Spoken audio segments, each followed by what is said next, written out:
kenapa setiap bertarung dengan dukun santet kok malam hari? Karena itu saya tanya. Saya kalau ada konten saya tanya, kenapa? Desanya mana akan saya cek. Tidak pernah ada jawaban. Kok mesti malam hari, kemudian di tempat yang sepi, di Tegalan Sopo Garo. Kemudian lawan-lawannya dulu dukun santet semuanya kok pakai masker. Langsung catatan. Yang kedua, dari mana dia punya data sebanyak itu tentang dukun santet? Memangnya dia intelijen? Kalau dia mendapatkan laporan intelijen semuanya lapor ini, saya percaya karena intelijen yakin punya data itu, bukan santet pasti punya. Cuma ini orang, bagaimana tahu dukun santet sebanyak tiap hari didatangi? Dan ketiga, apa yang gelem dukun santet moro gelem bisa gelem. Ini orang, kalau orang kita berpikir cara cerdas, ini nggak mungkin, pasti main-main. Maka saya mohon maaf pada akun ini, pada ceramah ini, mulai dari dulu itu mulai akunnya kontennya Ujang Bustami atau siapa, Gus Idris, Samsudin, semuanya itu palsu. Kita itu mainan. Saya ingatkan semuanya dalam ceramah-ceramah kami. Akhirnya adalah dampak dari ketidaktahuan masalah tidak orang mudah terperosok dalam dunia berhubungan. Kenapa sih? Kenapa sekarang banyaknya orang dapat interaksi dengan jin itu karena apa? Sekarang orang itu kalau ingin kita buka usaha, sudah menjadi mindset kita. Kalau kita buka usaha tanpa bantuan dulu kita kalah saingan begitu terus. Sehingga orang yang mau bikin rumah, mau beli tanah, mau bikin bangunan, mau buka warung, mau buka usaha, semuanya tidak lepas usaha para dukun. Di mana Allah? Bukan. Memang dukun itu bisa apa? Dukun itu adalah manusia. Ya, hampir kebanyakan dukun yang semacam itu adalah pasti berinteraksi dengan dunia jin. Kalau dengan dunia jin, kami ini baik. Kami mengadakan riset bertahun-tahun, hampir 13 tahun, saya mengadakan riset tentang dunia jin, kami riset secara ilmiah. Saya tulis buku, ada 2 buku saya tulis. Pertama yaitu buku tentang sehat jasmani dengan Al-Quran Karim. Buku ini cukup panjang, masih dapat 600 halaman, belum selesai. Buku yang kedua yang saya tulis adalah penyakit ringan dan penyakit berat, sebab-sebabnya, indikatornya, dan bagaimana penyembuhannya. Ini riset kami. Saya lanjutkan atau jadi begini. Ini kenapa nggak kami tampilkan pada slide ini? Karena gimana ya banyak. Tapi sudah saya ambil sini aja semuanya begitu. Jadi perhubungan itu masalah sudah lama. Dulu sebelum diutusnya Rasulullah itu pedoman sangat kuat. Di buku itu kalau dalam bahasa kita itu ada kata yang dikatakan yaitu al-kuhan, al-kihanah atau al-kahin atau arraf. Kahin itu adalah seorang yang terbiasa atau suka untuk meramalkan atau membicarakan masa yang akan terjadi. Itu namanya kahin. Nanti tanggal 12 bulan 12 tahun 2023 ada bencana besar. Kan begitu. Ini namanya kahin. Kalau Arab itu atau Anirofa itu dari kita kan al-kihana atau al-kahana, al-kihana wal iraf. Itu tentang perdukunan dan peramalan. Kalau Arab itu adalah orang yang biasa menunjukkan tempat di mana barang hilang. Ada orang sapinya hilang, Pak, sapi saya hilang, minta tolong. Ini. Akhirnya sama orang yang dikasih permen. Pasti permen coklat banyak. Ini kamu makan aja. Habis dimakan, orang ini Pak, habis makan coklat banyak, dalam perjalanan pulang dia sakit perut. Begitu sakit perut, orang ini langsung ke sungai karena harus BAB segera. Begitu dia BAB di sungai, di sana yang diketahuan sapinya dimandikan orang di situ. Gitu. Ini kejadian nyata dulu pernah terjadi. Waktu saya masih kuliah dulu, masih muda. Nah ini menganggap apa? Yang semacam ini akhirnya orang menganggap seorang wali Allah. Dianggap wali. Kenapa? Karena tahu perkara-perkara yang gaib. Padahal tidak, itu merupakan settingan dari para setan dan jin untuk memperdaya, menipu daya manusia dengan cara semacam itu. Makanya jin itu kalau setan, kalau ingin menyesatkan satu orang, itu melibatkan ribuan pasukannya, ratusan ribuan untuk menyesatkan satu orang. Saya mikir begini. Jadi ketika bekerja sama cukup kuat, misalkan ada orang jatuh, ya, ada orang jatuh di satu jalan tapi sering jatuh. Kemudian berapa ini ada orang jatuh lagi. Akhirnya timbul pertanyaan, kenapa sih kok setiap sore kok banyak orang jatuh di jalan ini? Akhirnya apa? Setan membisikkan kepada siapa? Membisikkan para wali-walinya. Siapakah wali setan itu? Jelaskan. Bisa saya jelaskan dulu wali setan seperti apa. Suatu ketika ada seorang sahabat bertanya kepada Rasulullah tentang itu para tukang ramal, para kahin. Apa kata Nabi? Fa'innahum la yu'minu bisyai'in. Kata Nabi, mereka itu nggak tahu apa-apa. Sahabat bertanya, walakin ya Rasulullah, qad akhbaruna an syai'in faqau kama qalu.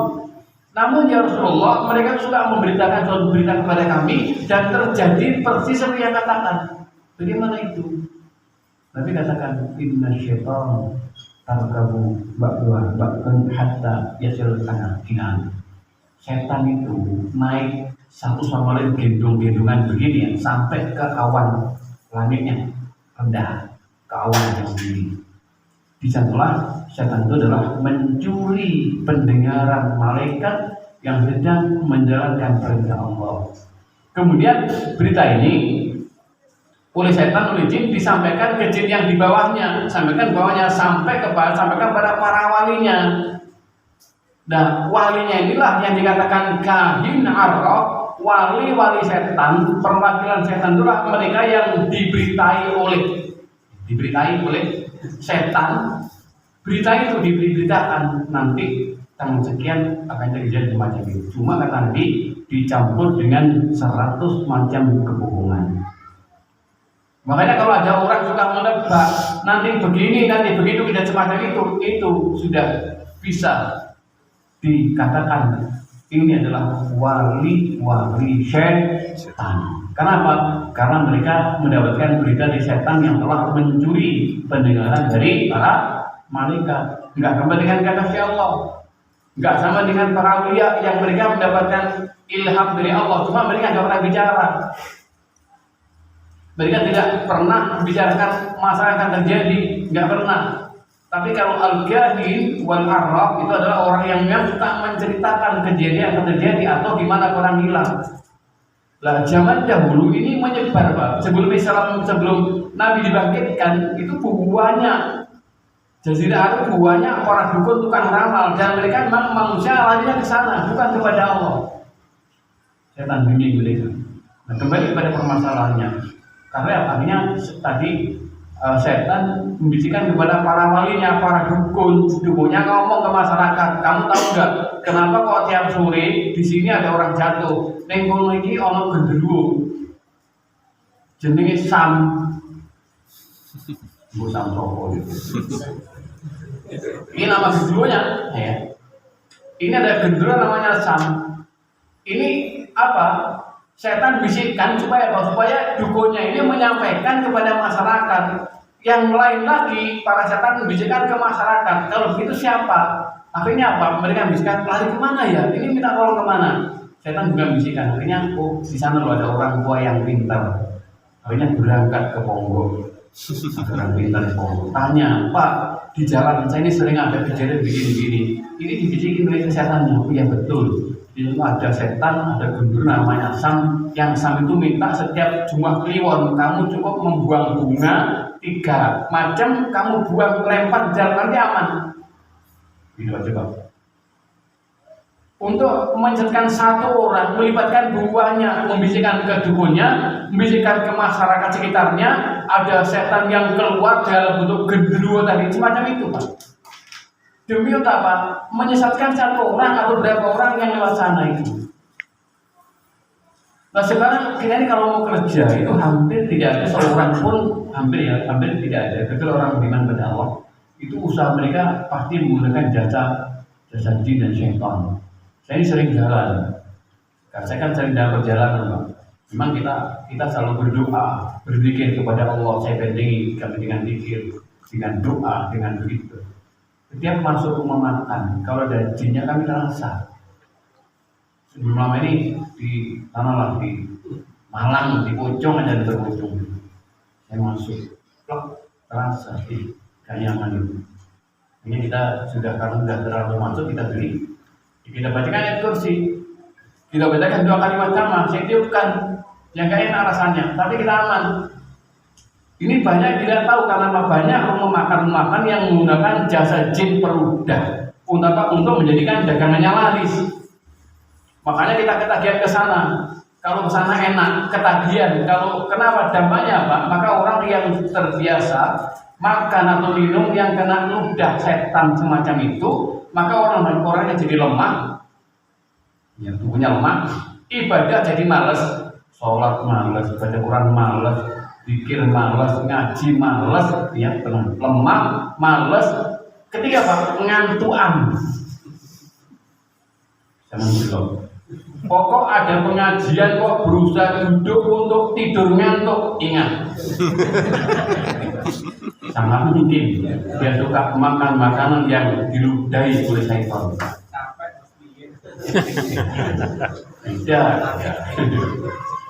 Ya. Terus apa dampaknya? Dampaknya dia akan mudah gampang kena sihir. Kalau rumahnya disihir sama orang mudah mas karena ada media, ada lubunya suka makan ludahnya setan. Makanya waspada, jangan mudah tergiur dengan rumah makan yang ramenya tidak masuk akal. Nanti kita kupas sendiri ya, ini bab ini nanti akan kita kupas sendiri pada pengajian berikutnya, itu tentang ciri-ciri rumah makan yang menggunakan jasa jin ludah. Nanti saya sampaikan pada depan nanti, ini khusus aman. Sekarang kita buat melakukan hubungan. Jadi begitu, zaman dahulu banyak ya, sedulur-sedulur. Akhirnya apa? Begitu Rasulullah diutus oleh Allah SWT, Allah turunkan wahyu yang pertama dengan Iqra bismi rabbikal ladzi khalaq. Wahyu pertama turun, maka Allah menutup pintu langit, dijaga ketat oleh Allah dengan para malaikatnya. Akhirnya para jin itu bingung. Loh, sekarang kenapa kita kok nggak bisa? Karena para jin itu kalau mau mendengar setan itu, kalau mau mencuri pendengaran malaikat, dilempar bintang-bintang yang bernyala. Allah surah Al-Kahfi, surat As-Saffat. Illa man khatifal khatfata fatau jihad. Kecuali jin yang mereka menyerokot naik mencuri dengan malaikat. Fatau jihad sakit, kami akan lemparkan diikuti dengan bintang-bintang yang bernyala. Ini surat As-Saffat. Sebenarnya jinnya begini, Iblis memerintahkan anak buahnya. Jangan lihat dalam tafsirnya surat Al-Ahqaf ayat terakhir, atau tafsirnya surat Al-Jin.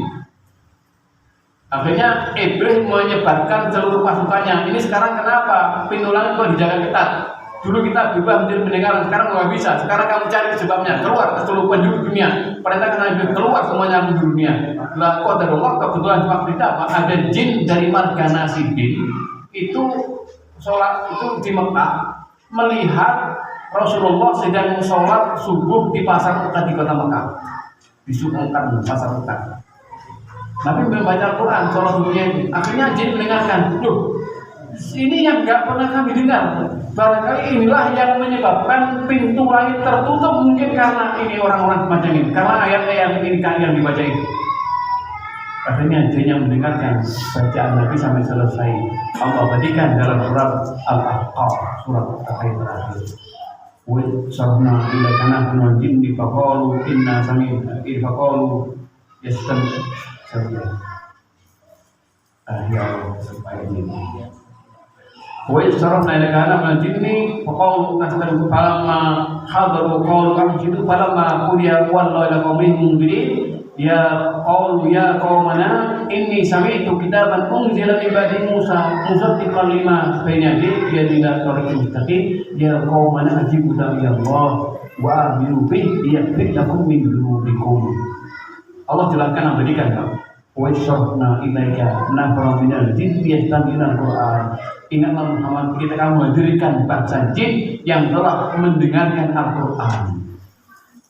Falamma hadaru qalu ansitu, ketika mereka berkumpul, ini jin berkumpul mendengarkan Nabi baca tadi surat subuh tadi itu, ansitu dengarkan baik-baik. Ini beberapa rombongan ketika pulang ke kaumnya, mereka menyatakan, ya kaum mana? Inna samina kitaban unzila min ba'di Musa. Aku telah mendengar kitab yang Allah bukan telah Musa. Mereka kagum Pak dengan suara Quran. Akhirnya apa? Ya kaum mana? Ajibu da'iyallah wa aminu bihi. Wahai kaumku, berimanlah. Sambutlah ini dai-dainya Allah. Berimanlah kamu padanya. Allah akan mengampuni dosa kalian semuanya. Inilah jin yang mula-mula masuk Islam, namanya jin dari marga Nasibin dalam riwayat. Ini jin yang terbaik, itu namanya kabilah bangsa jin yang terbaik yang mula-mula masuk Islam. Ada lagi.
Kita lanjut dulu ya. Jadi awalnya semacam itu, ditutup oleh Allah Taala. Jadi tutup sehingga para jin juga kebingungan. Kenapa sekarang kita tidak bisa mencuri pendengaran langit? Allah jelaskan itu apa itu?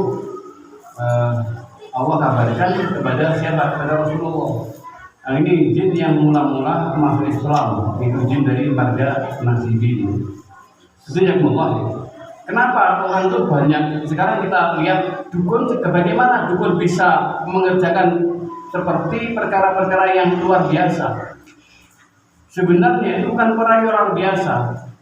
Para dukun pun tidak ada satupun yang mengerti perkara-perkara yang gaib. Mari kita sampaikan. Gaib itu dibagi dalam banyak kategori macam. Ada gaib yang mutlak. Itu perkara yang hanya Allah saja yang tahu, tidak ada siapapun selain Allah yang tahu sama sekali. Termasuk para malaikat nggak tahu. Itu gaib yang mutlak. Yang itu gaib yang muqayyad, yang nisbi, yang relatif. Artinya apa itu? Yaitu gaib bagi sebagian makhluk, tapi tidak gaib bagi makhluk yang lain. Gaib bagi manusia, tapi tidak gaib bagi bangsa jin. Gaib bagi manusia dan jin, tapi tidak gaib bagi para malaikat. Itu gaib yang muqayyad, yang relatif. Dan banyak di antara kita ini gaib bagi manusia, tapi sebenarnya tidak gaib bagi bangsa jin. Karena apa? Karena mereka lah yang telah banyak menyembunyikan semacam itu. Kemudian ini orang-orang yang suka memburu barang-barang gaib yang lebih banyak ya di konten-konten macam-macam gitu ya. Yang saya heran, kok kenapa pengambilan benda pusaka atau warik kok makan ke tempat yang tanah, dia kira-kira sama tangan kena muncul keris tombak, lu kok karena sini sore keramik. Ini orang kalau mau mikir cerdas itu tidak mudah percaya dengan hal semacam itu. Kenapa sih banyak orang untuk ingin menggunakan jasa para dukun itu? Kenapa? Karena pertama kelemahan akidah. Kelemahan akidah seorang kepada Allah. Karena ini pemahaman kepada Allah sangat lemah. Dianggap Allah tidak mengabulkan doanya. Dianggap Allah itu lama dalam memberikan suatu ijabah doanya. Dianggap yang paling cepat, efektif juga. Akhirnya apa? Banyak orang-orang yang langsung limpah interaksi dengan bangsa jin lewat para dukun itu. Mungkin kalau ada papan tulis saya akan gambarkan bagaimana proses. Ada kalender, ada kalender besar. Saya kasih penjelasan. Kalender kan yang itu kan baliknya kan kosong. Nah ini malah nanti.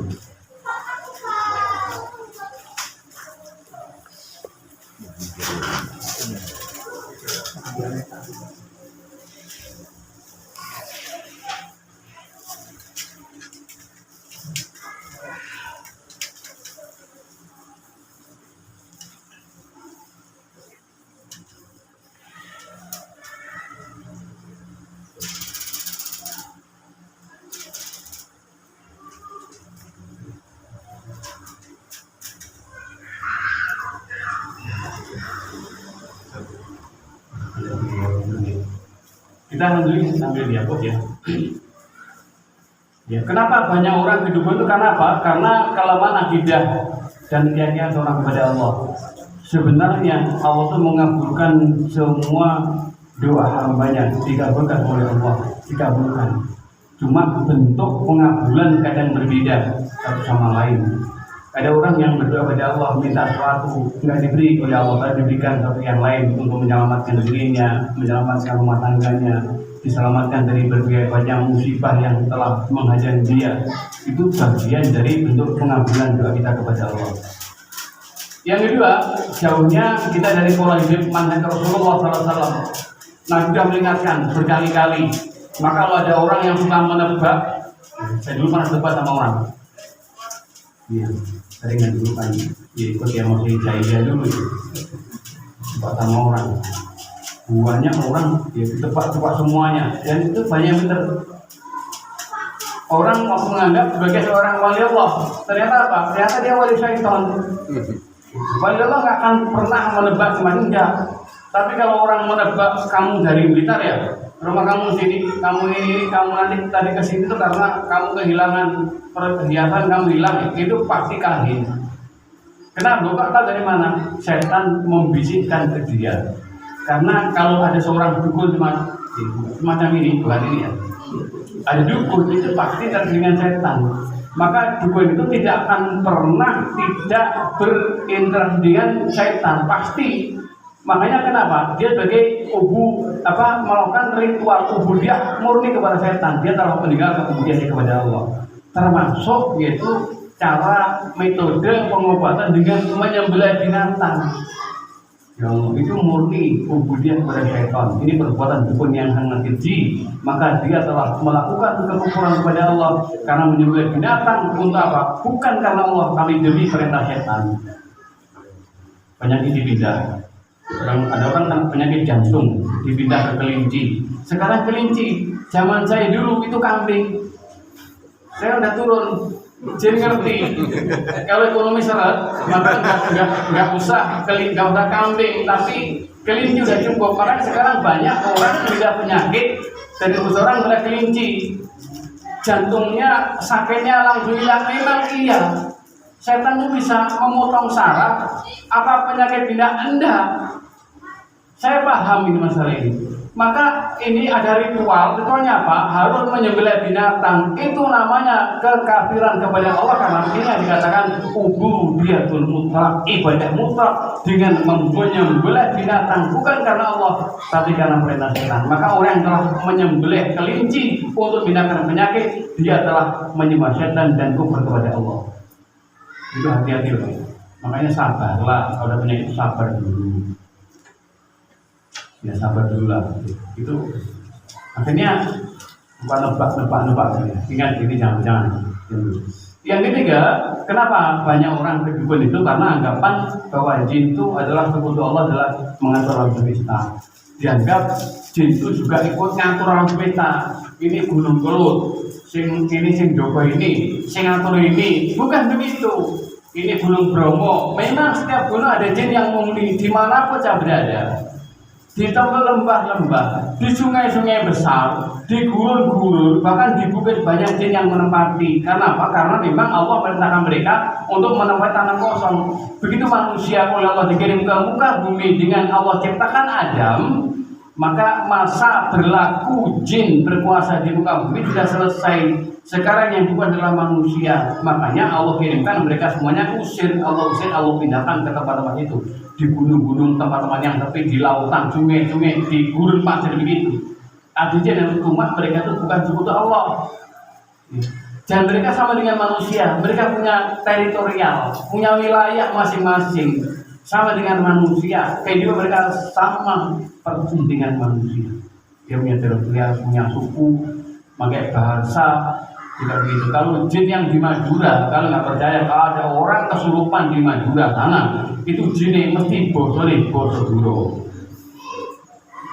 Karena ngikutin manusia. Karena Allah jadikan apa? Rasul-rasul bangsa jin itu semuanya diambil dari manusia. Allah mengutus jin belajar agama kepada manusia. Rasul-rasulnya manusia semuanya. Kecuali Allah pernah mengutus satu seorang rasul dari bangsa mereka. Itu namanya Yusuf dari bahasa jin. Itu bisa dilihat di beberapa kitab. Ada kitab namanya Al-Kamul Ahkam Al-Jan. Imam Ash-Shibli menjelaskan. Ya, ada seorang rasul dari bangsa jin namanya Yusuf. Allah utus dia sebagai rasul dari bangsa jin. Semuanya yang lain dari bangsa manusia. Jadi anggapan apa? Jin itu sekutu Allah, mengatur. Ini Gunung Semeru yang berkuat. Bukan. Yang meletuskan Semeru karena perintah Allah, itu tangan-tangan malaikat. Jin tidak mampu.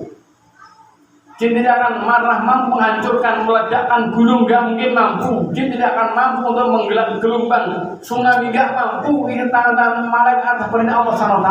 Kalau orang beriman kepada Allah tidak butuh minta tolong dari mereka semuanya. Kita punya keyakinan yang berkuasa mutlak adalah Allah alam semesta. Allah ini milik Allah semuanya.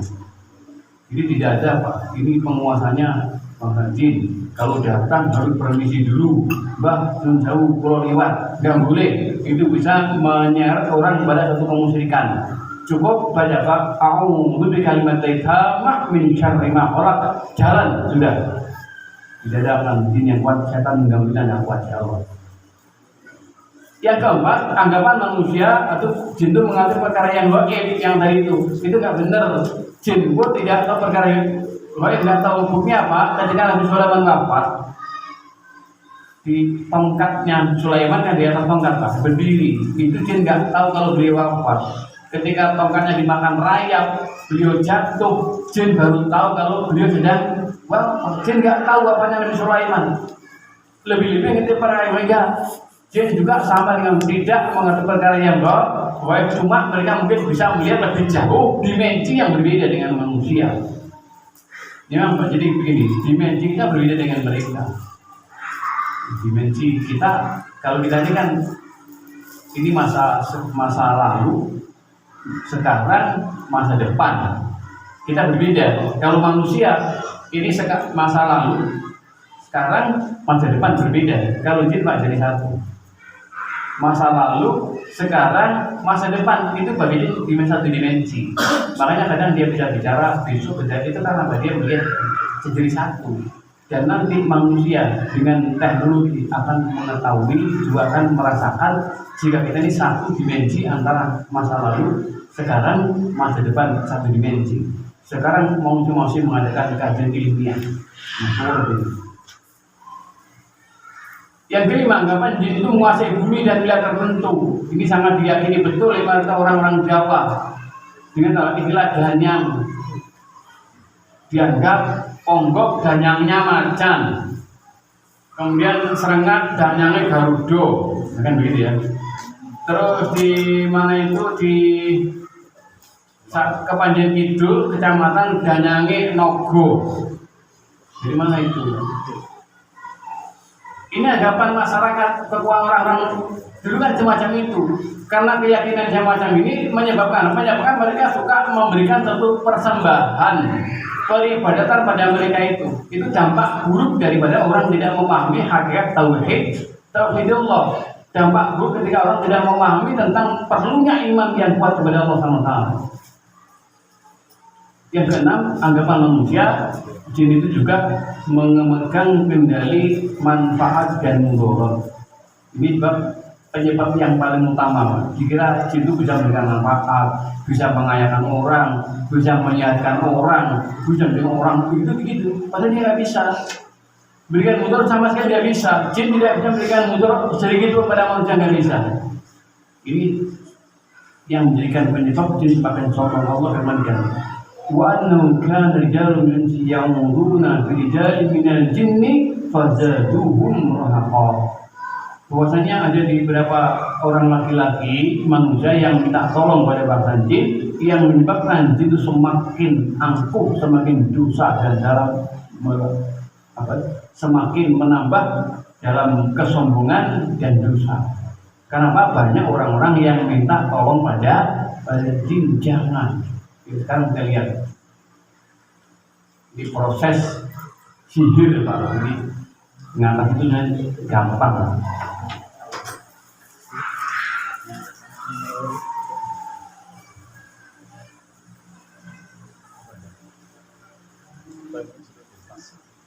Jangan dilepas.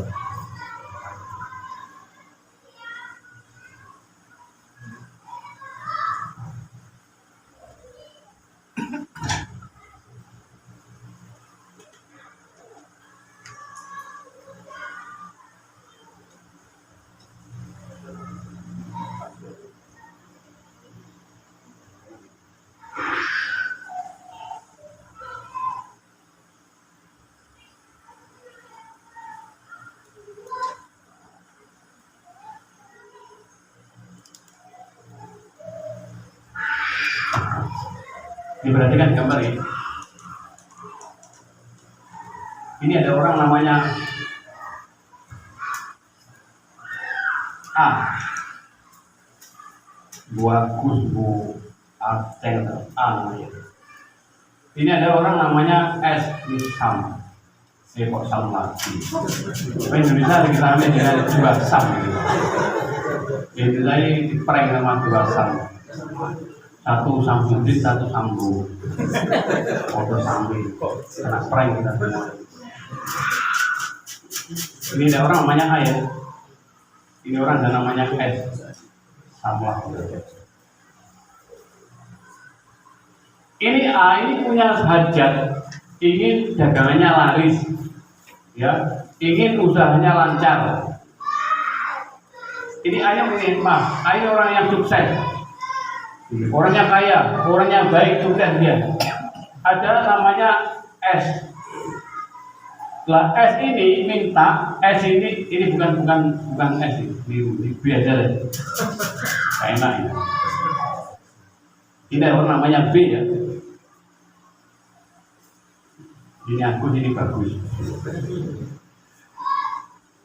B ini minta kepada ini berharap supaya usaha lancarnya ini hancur. Saya ingin supaya aku jualan nggak ada saingan.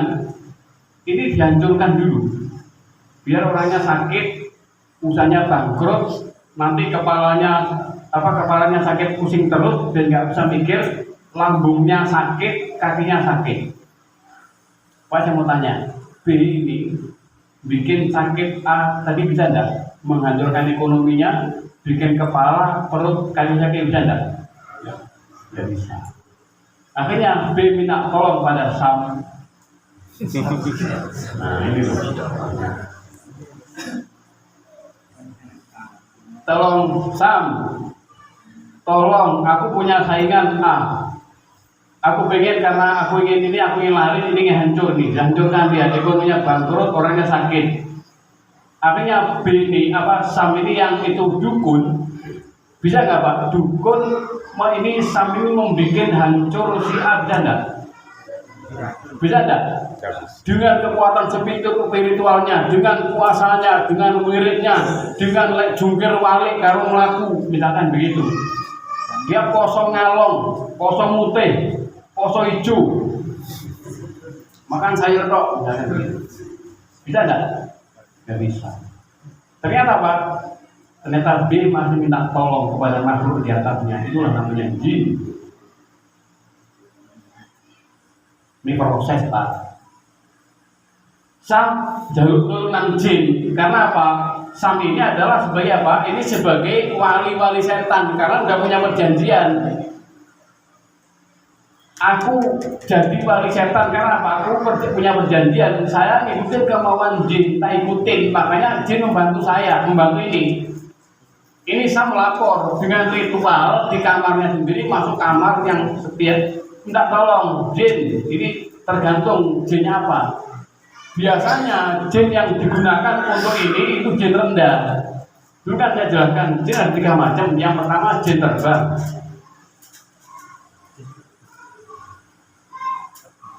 Ini jin tinggi Pak.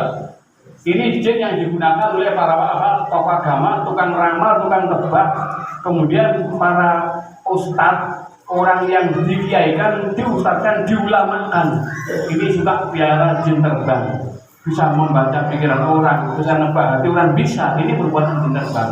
Yang kedua itu jin yang di semak belukar, jin semak-semak, kayak ular, salah jungking, ya buaya, naga, burung macam-macam. Lah kebanyakan yang digunakan ini adalah jin yang ini, jin jenis ini Pak yang digunakan oleh Sam.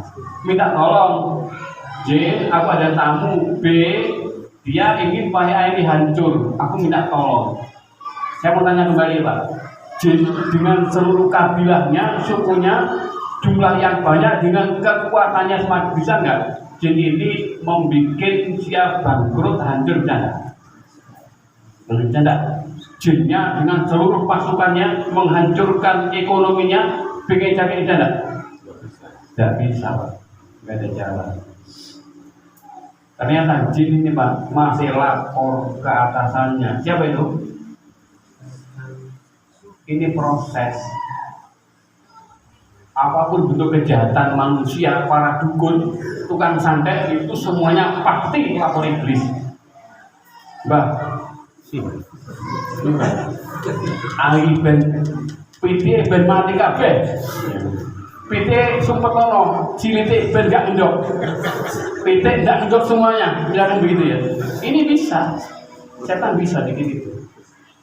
Saya pernah diundang oleh pabrik tebu, giling berhari-hari gak metu banyune blas. Aneh kan?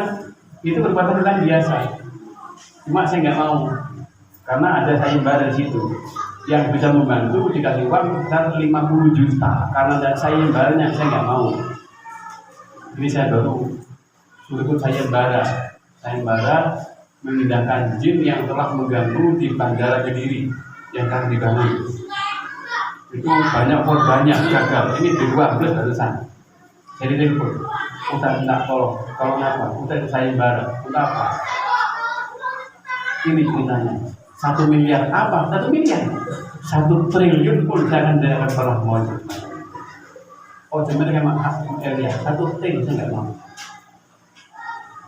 Lapor ke iblis. Iblis bisa nggak bikin sakit? Bisa nggak? Iblis bisa nggak bikin sakit si A? Nggak bisa. Ternyata iblis pun nggak langsung berbuat. Iblis pun masih lapor kepada siapa? Kepada Allah.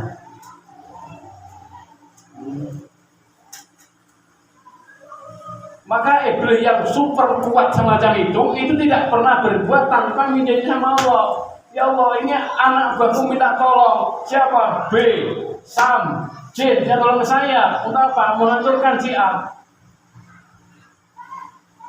Kadang-kadang Allah kabulkan permintaannya, maka langsung dia ini sakit, ekonominya berantakan, kemudian kepalanya sakit, perutnya bunyi membesar, kakinya lumpuh. Sakit kejadian semacam ini karena apa? Sakitnya si A ini bukan karena kekuatannya B, bukan karena dukunnya hebat, bukan karena jinnya kuat, bukan karena iblis dikabulkan, bukan karena itu. Karena apa?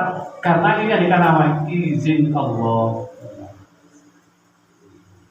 Jadi kalau ada orang sakit karena kena sihir, kena gangguan para dukun nyantet, kok bisa masuk? Bukan dukunnya yang kuat, bukan jinnya yang ampuh, bukan iblis yang hebat, bukan. Karena apa? Atas izin dari Allah. Ini kalau orang itu, kalau si ini sering berzikir, paginya berzikir, sorenya sering komunikasi dengan Allah, nggak pernah baca Qurannya, sholatnya, suka ngaji, ikut taklim, begitu Pak, ini kuat.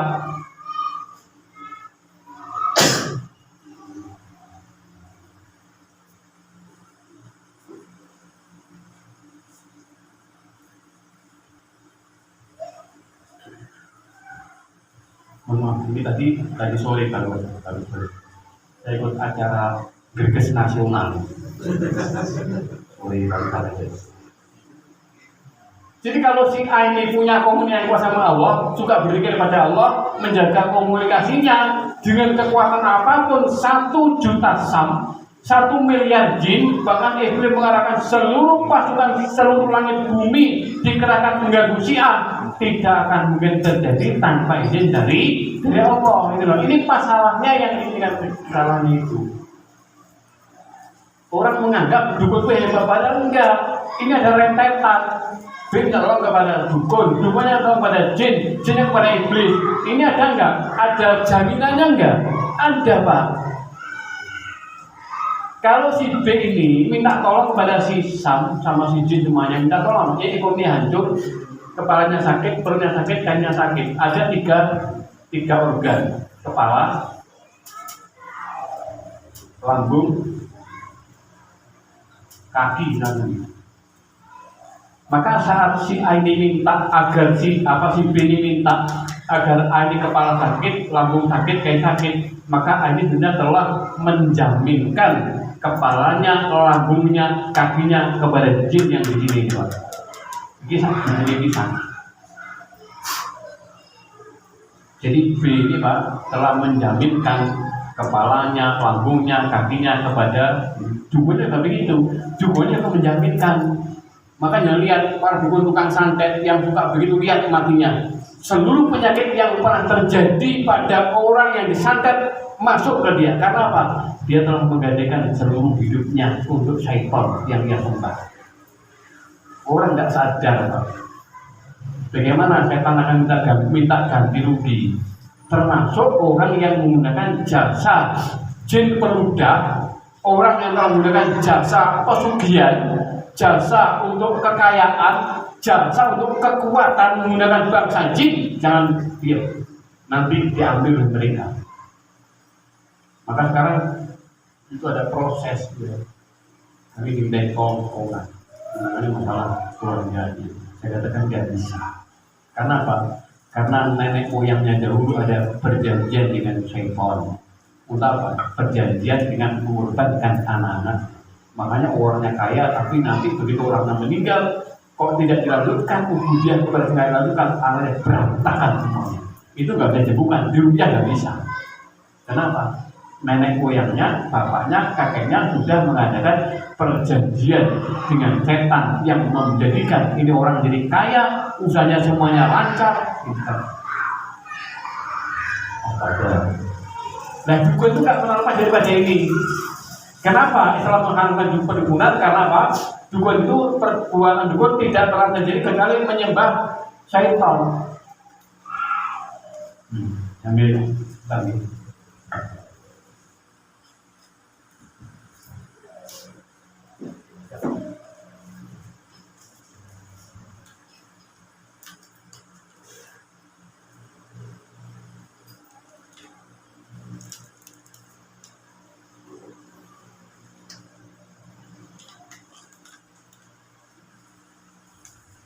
Jadi baru ini juga ada itu agak belok.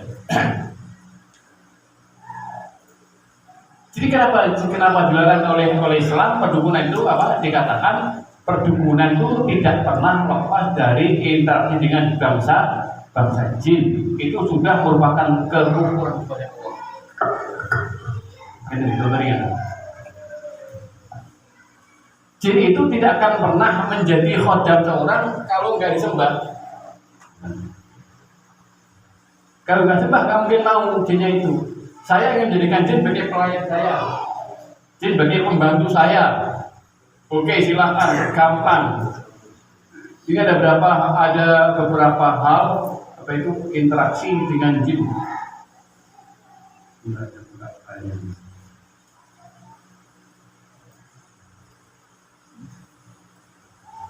Allah ingatkan kepada kita semuanya, Pak. Allah firmankan dalam surat lihat surat Al-An'am ayat 128. Ya ma'syarul jami'an ya ma'syarul jinni qad sartum minal insi wa qala uliyahum minal ins rabbana istamta' ba'duna bi ba'din wa balaghna ajalana alladhi ajalta lana qala an-naru mahwaakum khalidina fiha inna ma sya'allah inna rabbaka hakimun alim. Ingatlah di waktu Allah menghimpunkan mereka semuanya, bangsa jin, bangsa manusia dikumpulkan dan di padang mahsyar semua dikumpulkan Allah SWT. Itu manusia berkata dari golongan manusia, ya Tuhan kami, sungguhnya dulu kami ketika di dunia kami sering bekerja sama, saling bersenang-senang, sama-sama menikmati kesenangan dengan bangsa jin.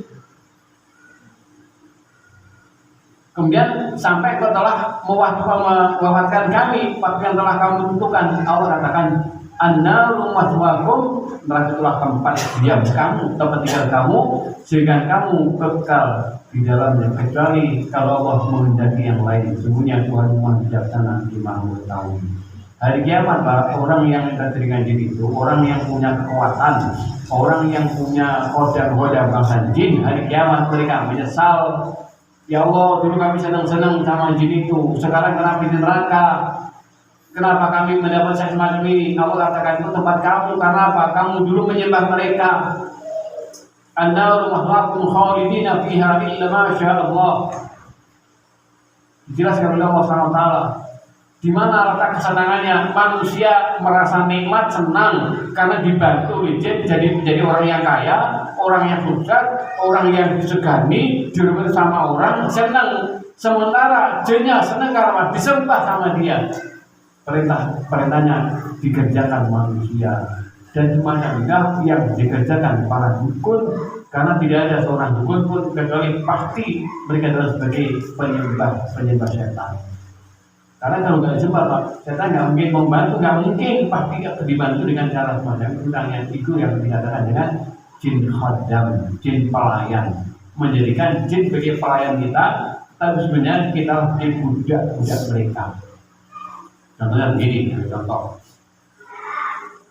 Kalau ingin orang sakti yang pintar membaca orang, jadi tukang pijat, pokoknya setiap orang yang sakit tak sentuh sehat.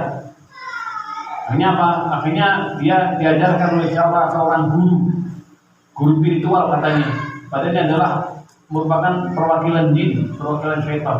Akhirnya menganjurkan dengan dia untuk berpuasa, untuk tidak makan daging sama telur, atau sambal, tidak boleh makan pisang. Sarannya, ini tidak boleh makan telur, daging sama pisang. Yang mau tanya sekarang, daging, telur, pisang dalam agama halal apa haram? Halal, hukumnya halal. Loh, tapi kenapa setan melarang? Kenapa setan membantu kita kalau kita nggak makan itu? Itu namanya apa? Kita telah mengerjakan perintah setan. Dengan apa? Dengan mengharamkan sesuatu yang dihalalkan oleh Allah. Itu barang yang halal. Tapi setan mengharamkan kita ikutin, itu namanya ubudiyah kepada setan. Makanya orang yang poso ngerowot, kayak poso ngalong, poso mutih, poso pati geni, semacam ini kerjakan demi mengalahkan setan, di semacam itu untuk kesaktiannya, untuk kehebatannya, sebenarnya dia telah menyembah setan. Maka setan baru membantu dia karena apa? Sudah disembah sama dia. Makanya menjadi kebal. Padahal dipacok kak popo. Ditembak tidak apa-apa, dipelek ibu juni melayu kalau ibu.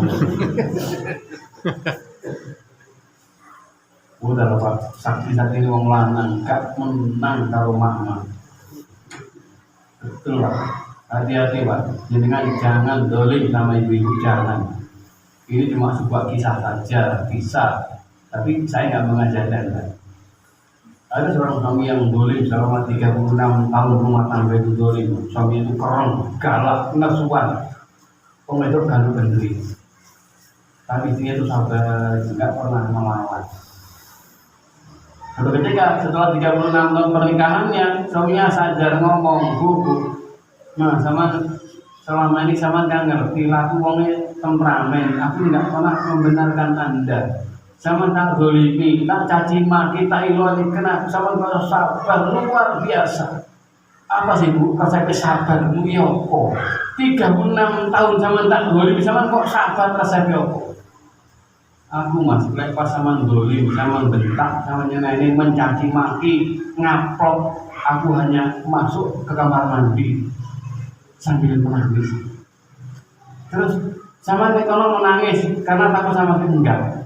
Lalu di kamar mandi lah kok bisa menangis Mas.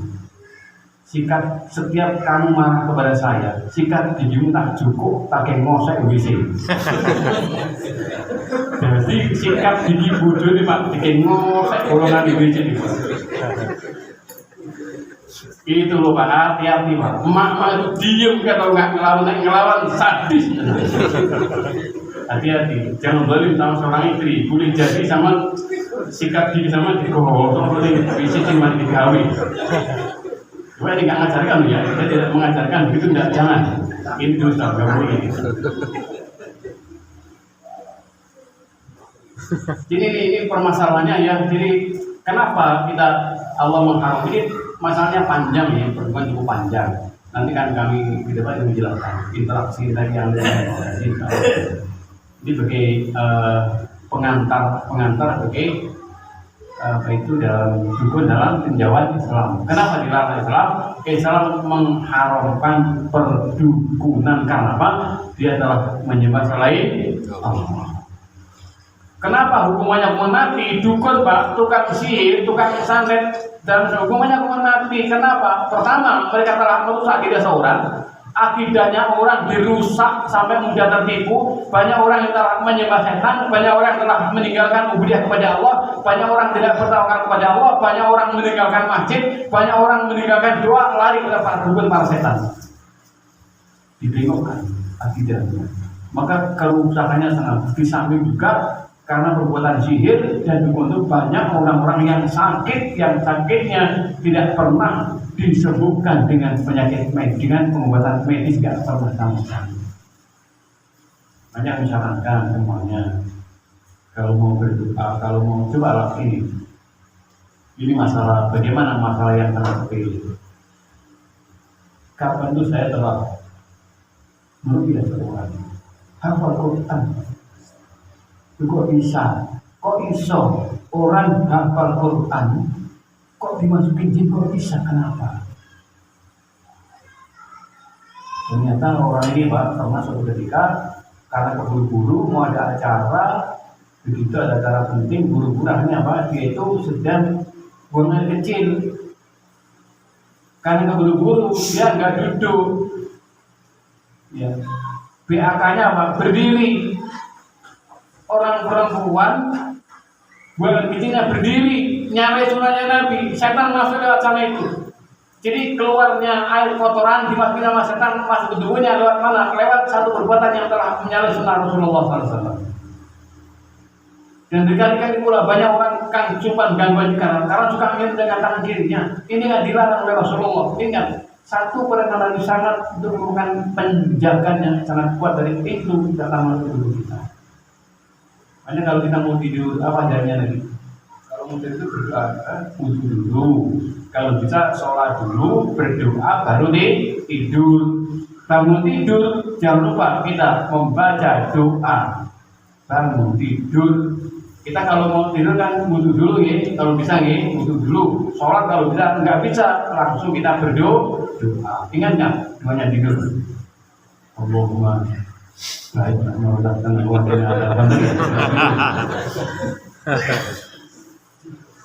atau doa apa? Allahumma jangan syaitan ini. Saya lupa namanya.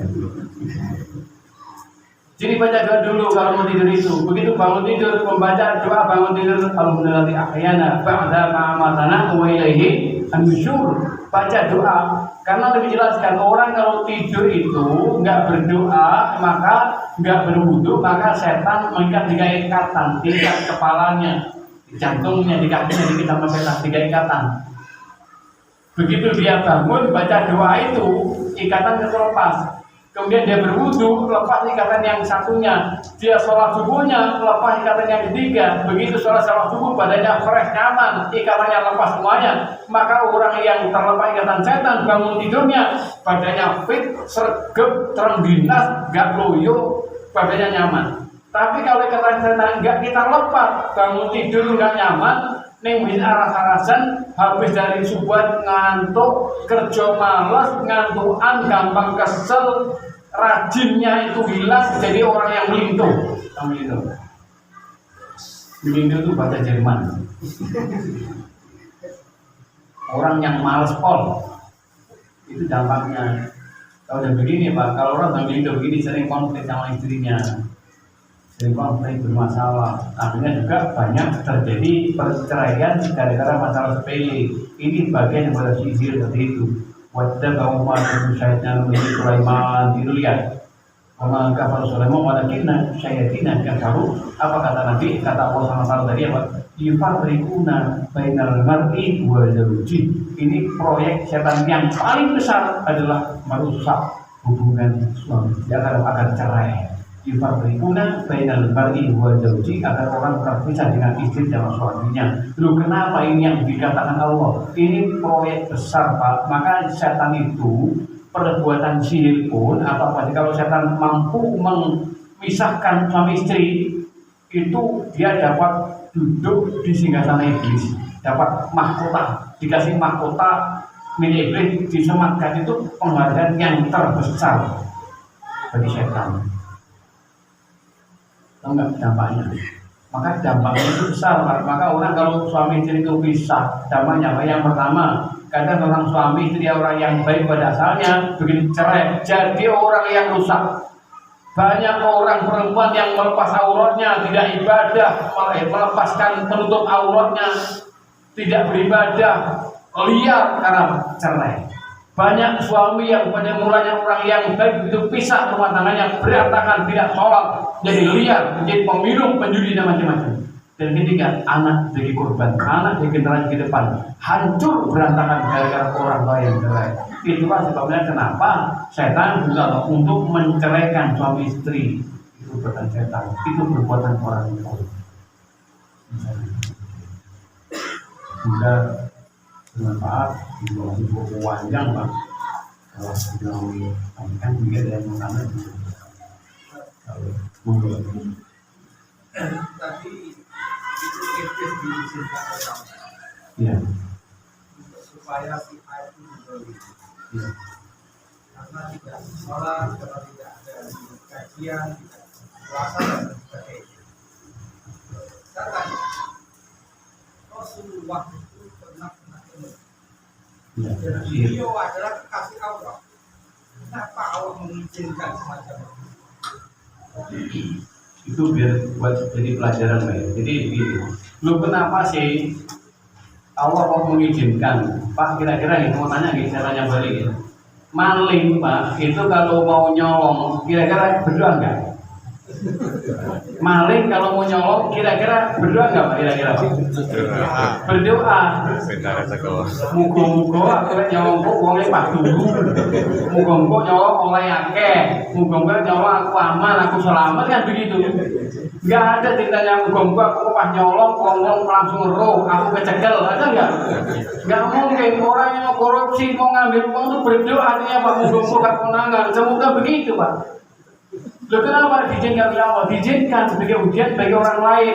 Maka ingat, sesuatu yang diizinkan oleh Allah itu belum tentu Allah ridhoi. Yang penting itu Allah ridhonya, bukan Allah izin. Maling pun diizinkan sama Allah. Tukang santet, tukang sihir, iblis pun diizinkan oleh Allah. Minta ya Allah, jadikan si A sakit. Diberikan izin oleh Allah sebagai ujian bagi orang beriman. Rasulullah saja sudah bisa kena sihir, untuk Baitul Aqsa. Bagaimana dengan kita? Perlulah kita banyak bermunajat kepada Allah. Maka kalau Rasul kena sihir itu bukan karena Rasul imannya nggak kuat, bukan. Sebagai pelajaran buat umatnya. Musibah itu menimpa siapa saja. Rasul adalah seorang manusia biasa, cuma Allah berikan wahyu, Allah berikan penjagaan yang ketat, dijaga oleh Allah. Rasulullah itu pun masih bisa dengan izin Allah bisa kena sihir, lebih-lebih kita. Waspada ini. Maka sesuatu yang diizinkan itu belum itu tidak mesti diridhoi. Maling diizinkan sama Allah. Jenengan cinta sama si seorang. Karena jenengan itu nggak mungkin menggapai, mungkin ekonominya kita lemah, dia itu orang yang kaya, kita orangnya yang kita tuju, orangnya yang cantik jelita, sementara kita ini tahu kalau kita jelek jelita, sing itu panggil cantik jelita banget, sing lanang jelek jelita. Akhirnya apa? Kita kedukun sama. Mas, tolong Mas, saya punya ini Mas. Bagaimana caranya biar dia kandil sama saya? Akhirnya setan yang berjalan. Nah, begitu ya Pak ya. Jadi minta tolong kepada setan, jangan. Akhirnya diizinkan sama Allah. Si A itu kena juga, akhirnya sayang sama si dia. Pada orang yang jelek, dia itu cantik, izin Allah, tapi Allah nggak ridho. Sesuatu yang Allah izinkan belum tentu Allah ridho. Kita dituntut berbuat untuk mencapai ridho dari Allah. Maka bagaimana Allah ridho? Kerjakan sesuai dengan syariat. Kalau ada perintah itu pasti Allah ridho. Allah ridho. Bukan kesimpulan. Guru yang lain. Ustaz, ini ada pertanyaan dari jemaah kita yang online. Ustaz, pertanyaannya sebagai berikut. Ustaz, kita sebagai orang yang awam atau orang biasa yang tidak mengetahui atau tidak pernah bersinggungan dengan hal-hal tersebut, bagaimana cara kita mengetahui apakah diri kita atau orang di sekitar kita terkena sihir ataupun guna-guna atau semacamnya? Ya, jadi sebenarnya gini aja gampang ya. Kalau kita ingin ngecek di tubuh ada nggak gangguan jin, ada nggak? Sebenarnya kalau kita meneliti secara seksama itu hampir semua orang itu pernah diganggu jin, hampir semua orang. Entah itu gangguannya macam ada yang dikatakan masul adi, masul zaid, dan namanya talbis. Gangguannya berbagai macam. Masul adi gangguan yang biasa. Itu sering jadi pelupa, rokaat sholat sering lupa, ini rokaat berapa. Kalau waktu sholat pelangopan, kalau itu ingat, itu mau ada gangguan jin. Itu nanti pembahasan di belakang. Ketika kita mengupas tentang indikator orang yang kena gangguan jin. Kemudian juga apa? Sering sakit yang berpindah-pindah. Sekarang pusing kepala, pindah di pundak, pindah di sini, besok di situ, gitu, panas, begitu Pak. Ada orang yang sakit nggak pernah sembuh dengan pengobatan medis. Dikasih ke dokter mana obat bermacam nggak sembuh-sembuh juga. Itu indikator gangguan jin. Kemudian juga apa? Dia suka malas ibadah. Kalau ibadah kita mau muamalah, ingat hampir dipastikan setan membuat orang malas beribadah kepada Allah. Ini aja sudah. Untuk ngecek masing-masing kita, yuk kita baca surat Al-Baqarah ayat 1 sampai 100 saja. Lek kagotan 100 paling enggak kita 70 ayat lah. Ya, jangan baca. Kalau jangan doa aja, ya Allah, saya ingin mengecek, ya Allah, tunjukkan pada kami jika ada gangguan jin dan luka. Kenapa kita pakai Al-Baqarah? Karena itu surat yang paling ditakuti setan. Lain jenengan baca Al-Baqarah dari 1 sampai 100 ayat kok nyaman, enak, insya Allah aman. Insya Allah begitu, insya Allah. Tapi nggak jamin, insya Allah. Tapi lewat mulai ngoco, ngantuk, sing mulai, sing gak kuat, sing melangopan, sing ngendi pikiran itu hati-hati lah. Sangat mungkin itu ada gangguan jin yang masuk dalam tubuh kita. Itu cara kami. Setiap ada orang tanya begitu, saya kan nggak pernah meruqyah orang yang kita ruqyah, nggak pernah kecuali dari diagnosa dulu. Seorang itu ada seorang yang takmir masjid. Kata aku cuma cek, saya nggak bisa ngecek karena apa? Saya nggak pernah lihat jin bentuk seperti apa. Lebih jin yang nampak depan saya nggak tahu lebih dalam tubuh sampean. Banyak. Bukan gini aja. Ini saya baca Al-Baqarah 1-100. Yang betul Pak, baru baca Al-Baqarah berapa kali itu nggak kuat. Mata saya nggak kuat, mata saya panas, kepala saya pening. Itu pasti ada jin di sini dan banyak. Al-Baqarah nih 1-100 untuk ngecek saja, dibaca. Ya, lebih baik apa? Lebih baik kita amalkan. Kalau kita setiap hari baca Al-Baqarah selesai itu luar biasa. Kita akan berikan Allah berikan berkah. Allah akan menghancurkan jin di tubuhnya kalau ada gangguan jin atau apapun itu pasti jadi langka. Dan Bapak Ibu jangan khawatir. Kalau ada orang kena gangguan jin semacam ini, itu tidak bisa disembuhkan sebelum ketemu bulu-bulunya. Ya, ketemu atau tidak bulunya kalau sering dibacakan Quran pasti hancur karena apa? Kekuatan setan sekuat apapun tidak akan pernah tidak akan pernah mampu mengalahkan kekuatan kalam Allah. Dibacakan Quran untuk berdoa yang penting dan jangan mudah menggantungkan diri kepada selain Allah. Allah ini lain. Seseorang itu selalu ketergantungan dengan HP. Itu kalau itu lepas itu selalu gelisah dan seolah-olah itu harus disampaikan.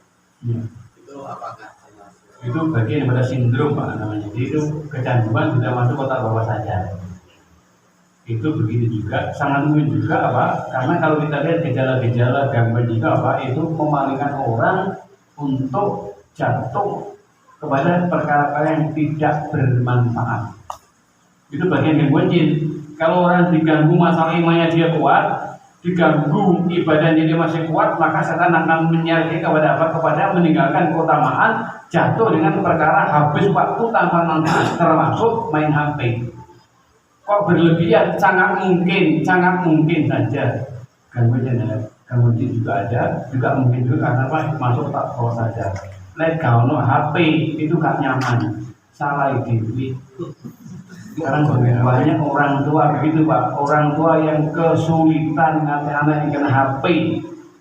Saya bisa menyelesaikan Pak, saya berkali-kali menyelesaikan masalah itu. Orang Malang begitu, SMP kelas 2, HP-nya bagus, nggak connect bisa maaf, saya minta HP-nya, Pak saya minta HP-nya minta saya. Orang di Negara Selatan begitu. Oh, anakku dulu ranking 1 terus. Begitu kena HP sama bapaknya yang di luar negeri dengan HP sekarang menjadi ranking 9, jatuh, maling malah seperti berani sama ibunya, macam-macam. HP-nya mana? Kami minta ada batu, tak contoh batu, dor, udah hancur tadi, ambil HP, hancurkan langsung. Makanya saya sarankan Bapak, kadang-kadang rumah kita ada penampakan, gitu Pak.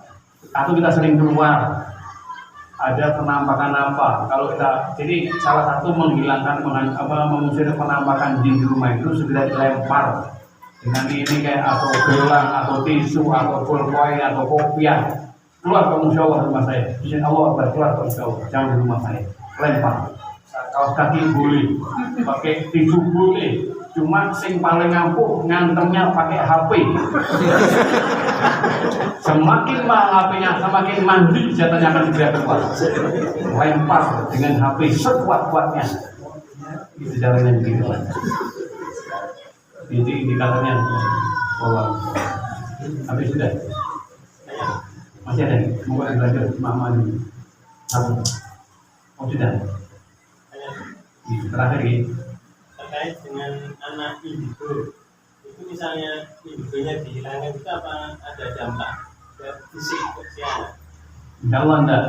Jadi gini ya, indigo itu apa sih? Indigo itu orang yang menganggap anak punya kelebihan indera keenam.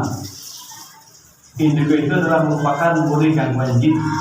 Ya, nanti saya akan tulis anak indigo bagaimana gejalanya, sebabnya, dan indikatornya itu ya, dan bagaimana menghilangkannya. Anak indigo itu dalam buku saya pada bab 9. Ini begini, biasanya kebanyakan indigo itu disebabkan karena jenazah jin turunan, orang tuanya dulu pelihara jin, entah itu untuk pesugihan, kekuatan harus digunakan, maka setannya akan masuk ke anak turunnya yang punya bakat. Biasanya gangguan jin yang pertama jenazah ini pada anak kesayangan orang tuanya. Dari kecil sering sakit, anak kesayangan. Kalau orang punya kayak pelihara jin, loro kapan loro sakit, sembuh, sakit lagi, masuk rumah sakit, keluar terus begitu Pak, nggak mari-mari. Yang kedua, kalau ke cucu itu cucu yang karakter mirip sama kakeknya, itu kan gangguan duluan. Anak yang cerdas itu jinnya tahu ini dimasukin, makanya tidak semuanya indigo. Sebagian anak indigo. Kapan terjadi indigo? Indigo jinnya masuk ke tubuh seorang itu ketika masih dalam kandungan. Karena setelah selesai dihidupkan ruh dalam jasad anak itu di kandungan, jinnya masuk ikutin anak. Begitu lahir ada jin yang ikutin. Begitu dia mulai bicara, mulai ngomong ada jin yang masuk, maka gang indigo itu jinnya masuk di matanya, di telinganya, di otak limbiknya sini sama di jantungnya. Ada 4 tempat jin pada anak indigo. Ini pengalaman kami, pengalaman saya di lapangan. Pertama di mata, kedua di jantung, di telinga, dan di limbik brain, otak limbik ini. Sehingga dibahas sama setan. Ini jadi anaknya liar, karena diri, nggak dari kendalikan. Karena dia mengidentikan oleh setan, oleh bangsa jin itu. Bagaimana cara menghilangkannya? Itu diputus, dikumpulkan keluarga-keluarganya itu, diputus perjanjiannya. Cuma berapa? Jadi gini, yang tadi. Ini yang jadi berat daripada ini. Tapi cuma bisa diatasi, insya Allah bisa. Beratnya apa? Kalau orang tuanya yang menggunakan jin itu, orang tua menggunakan jin pesugihan. Pesugihan ya. Menjadikan anak orangnya kaya, anaknya itu mewarisi harta orang tuanya, maka cara memutuskan ikatan perjanjian dengan bangsa jin yang digunakan orang tuanya, di samping mengikrarkan pemutusan hubungan, sang anak juga harus meninggalkan harta peninggalan orang tuanya, jangan digunakan. Itu cara melepaskan ikatan perjanjian. Itu kalau orang tua menggunakan jasa pesugihan. Makanya orang yang punya pesugihan dampaknya buruk panjang kepada anak-anaknya itu. Kenapa? Ada perjanjian dan sebagai bentuk pemutusan hubungan dengan jin yang digunakan orang tuanya, anaknya menyatakan pemutusannya. Yang kedua, anaknya harus melepaskan semua harta yang ditinggalkan orang tua karena interaksi, karena bantuan bangsa jin. Dengan begitu bisa jelas. Yang ketiga apa? Yang ketiga, kalau masih punya riba, tinggalkan ribanya. Karena orang gangguan jin, orang kena penyakit, orang kena sihir, gangguan jenazah, kalau dia masih punya riba di rupiah, dikeluarkan, jinnya nggak mau keluar, capek. Paling susah mengeluarkan jin kalau orang tuanya, kalau orangnya itu masih ada riba dalam hidupnya. Jangan makan harta riba, menjadikan penyakit susah tubuhnya. Jin nggak mau keluar, terikat dengan riba yang ia makan. Jadi begini nih, bisa diobati bisa, cuma lihat dulu gangguannya berbeda-beda. Kalau hanya digunakan orang tuanya cuma sebatas orang tuanya sakti, punya kekuatan, kekebalan, itu lebih mudah daripada yang orang tua menggunakan jinnya untuk pesugihannya. Berbeda. Kalau yang ini cukup ikrar pelepasan, diupiah bareng-bareng keluarganya itu. Tapi kalau yang pesugihan, di samping diupiah bareng-bareng, maka ini harus meninggalkan harta yang meninggalkan orang tuanya, karena orang tuanya menggunakan jasa jin. Pesugihan tadi berat, Pak. Berani nggak meninggalkan? Sudah punya rumah besar, punya omset besar, sakit-sakitan nggak sembuh-sembuh. Ekar komunal harus meninggalkan harta sebanyak ditinggalkan, bikin usaha baru, harta baru yang bukan harta peninggalan orang tua. Bahkan kesukaan orang harus dilepas, Pak. Misalkan begini, misalkan ini bentuk pemutusan kalau kesugihan ya. Kalau orang tuanya dulu ngecat rumahnya hanya orang tua dari pesugihan, catnya biru misalkan, cat biru. Ini bentuk pemutusannya. Catnya sama ganti. Kita sudah lepas total dari segala sesuatu yang disukai oleh bapak, nenek, kakek yang dulu punya jasa jin.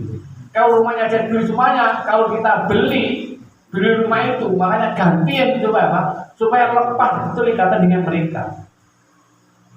Bukan cuma kita tinggalkan hartanya, bahkan kalau ada cat-catnya, cat ganti catting, itu apa? Sebagai bentuk baroh berlepas diri dari keterkaitan kerjasama dengan bayi jin yang dulu digunakan nenek moyang kita. Hati-hatilah kita. Itu apa? Kalau kita ingin jin, ingin wedus dari mana? Ini dia aja. Saya kira begitu. Mohon maaf atas segala kekurangan. Assalamualaikum warahmatullahi wabarakatuh. Alhamdulillah ini tugas nasional sudah selesai ya. Sini ulang.